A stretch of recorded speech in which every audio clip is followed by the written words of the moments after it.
তো hello friends, welcome to my channel. আমি হচ্ছে আপনাদের হোস্ট কৌশিক। তো আজকের ভিডিওতে আমি দেখাবো যে ফানুস কীভাবে তৈরি করতে হয়। ফানুস তৈরি করার জন্য এমন কিছু লাগছে না, একটা বড় পেপার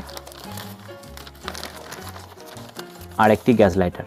এই দুটি জিনিস দিয়েই কিন্তু একটা সুন্দর ফানুস বাড়িতে তৈরি করতে পারবেন। তো চলুন দেখে নিই ফানুসটি কীভাবে তৈরি করবেন। আর হ্যাঁ, আরেকটা কথা বলে রাখি, এটি ট্রাই করার জন্য সবসময় একটা ফাঁকা জায়গা বেছে নেবেন। কোনোভাবেই খড়ের গাদা বা দাহ্য পদার্থ আছে এরকম কোনো জায়গাতে কিন্তু একদমই এটা ট্রাই করবেন না। তো চলুন শুরু করি।